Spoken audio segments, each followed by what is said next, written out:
Hi hello అండి, welcome back to Rama home food and blogs. ఈ వీడియోలో ప్రాన్స్ కర్రీని ఎలా ప్రిపేర్ చేసుకోవాలో చూద్దాము.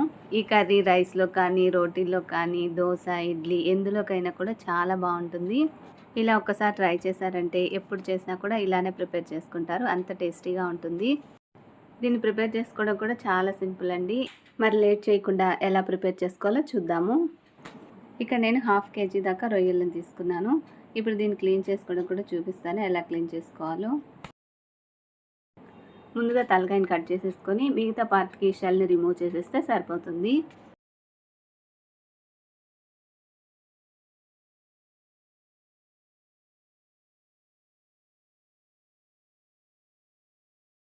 చూడండి, ఈ విధంగానే మరొకటి చూపిస్తాను. ముందుగా తలని కట్ చేసేసుకొని మిగతా పార్ట్కి ఈ షెల్ని రిమూవ్ చేసేస్తే సరిపోతుంది. ఇలా మొత్తం షెల్ని రిమూవ్ చేసేసుకొని క్లీన్ చేసుకున్న తర్వాత రొయ్యలకి స్టార్టింగ్లో కాకుండా ఇలా కొసన కొంచెం కట్ చేసుకుంటే లోపల ఉన్న ఈ బ్లాక్ పార్ట్ని తీసేసుకోవాలి. కొన్నిటికి బ్లాక్గా ఉంటుంది, కొన్నిటికి వైట్గా కూడా ఉంటుంది. ఇలా దీన్ని తీసేసుకుంటేనే రొయ్యల్ని పూర్తిగా క్లీన్ చేసుకున్నట్టు. ఇలా మరొకటి చూపిస్తాను చూడండి. వీటికి స్టార్టింగ్లో కట్ చేసుకుంటే ఒక్కోసారి మధ్యలోనే కట్ అయిపోతుంది. అలా కాకుండా ఇలా చివరిగా కట్ చేసుకుంటే మొత్తం ఇలా వచ్చేస్తుంది.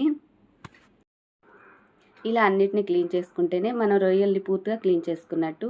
ఇలా అన్నీ క్లీన్ చేసుకున్న తర్వాత ఇప్పుడు వాటర్ తోటి 2-3 సార్లు నీట్గా వాష్ చేసుకొని పక్కన పెట్టుకోవాలి. ఇప్పుడు స్టవ్ మీద ప్యాన్ పెట్టుకొని 2 స్పూన్స్ ఆయిల్ని వేసుకొని ఆయిల్ కొంచెం హీట్ అయిన తర్వాత క్లీన్ చేసి పెట్టుకున్న రొయ్యల్ని వేసుకొని ఫ్రై చేసుకోవాలి.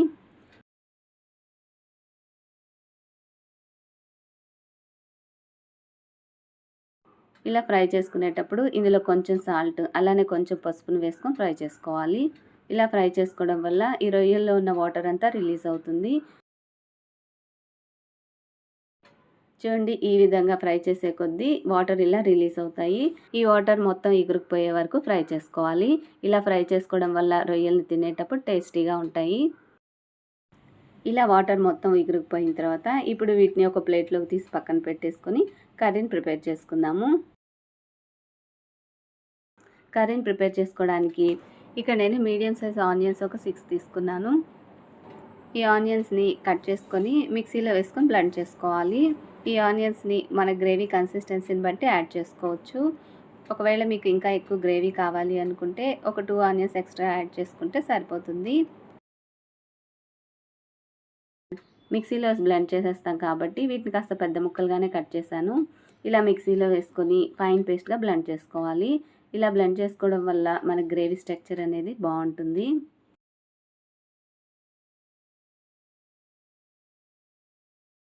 చూడండి, ఈ విధంగా ఫైన్గా బ్లెండ్ చేసుకోవాలి. ఇలా బ్లెండ్ చేసుకోవడం వల్ల మన గ్రేవీ కన్సిస్టెన్సీ కూడా ఎక్కువ వస్తుంది. ఇప్పుడు దీన్ని పక్కన పెట్టేసుకొని ఇప్పుడు స్టవ్ మీద ప్యాన్ పెట్టుకొని 4-5 టేబుల్ స్పూన్స్ దాకా ఆయిల్ని వేసుకోవాలి. ఆయిల్ హీట్ అయ్యాక మనం బ్లెండ్ చేసి పెట్టుకున్న ఈ ఆనియన్ పేస్ట్ని ఇందులో వేసేసుకోవాలి. దీంతో పాటుగా ఒక 2 స్పూన్స్ అల్లం వెల్లుల్లి పేస్ట్ కూడా వేసుకొని ఇదంతా కూడా పచ్చివాసన పోయే వరకు ఫ్రై చేసుకోవాలి. ఇలా ఫ్రై చేసినప్పుడు అడుగు పట్టకుండా కలుపుకుంటూ ఫ్రై చేసుకోవాలి. ఇందులో పచ్చివాసన పోయి పూర్తిగా ఫ్రై అయిన తర్వాత ఇందులోకి కొంచెం సాల్ట్, కొంచెం పసుపు, కొంచెం జీలకర్ర పౌడర్, అలానే కొంచెం ధనియాల పొడి, మీ స్పైసీనెస్ని బట్టి కారం యాడ్ చేసుకొని మిక్స్ చేసుకోవాలి. ఇదంతా మిక్స్ అయ్యేలాగా ఇలా కలుపుకుంటూ ఒక 2 మినిట్స్ ఫ్రై చేసుకోవాలి.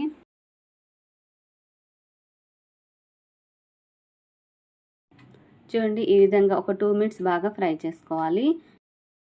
ఇలా ఫ్రై చేసుకున్న తర్వాత ఇప్పుడు రొయ్యల్ని వేసుకొని ఈ మసాలా అంతా కూడా రొయ్యలకు పట్టేలాగా మిక్స్ చేసుకోవాలి. చూడండి, ఈ విధంగా ఒక 2 మినిట్స్ మిక్స్ చేసుకున్న తర్వాత ఇప్పుడు ఇందులోకి మన గ్రేవీ కన్సిస్టెన్సీని బట్టి వాటర్ని యాడ్ చేసుకోవాలి.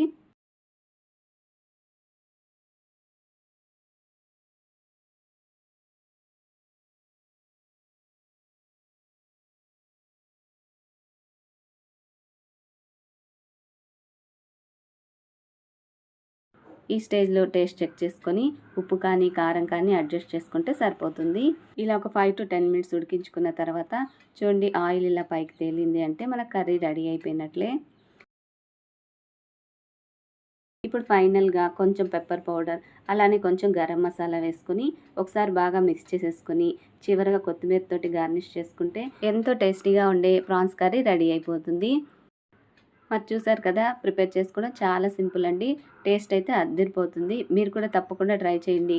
మీ ఫీడ్బ్యాక్ని నా కమెంట్ రూపంలో తెలియజేయటం మర్చిపోకండి.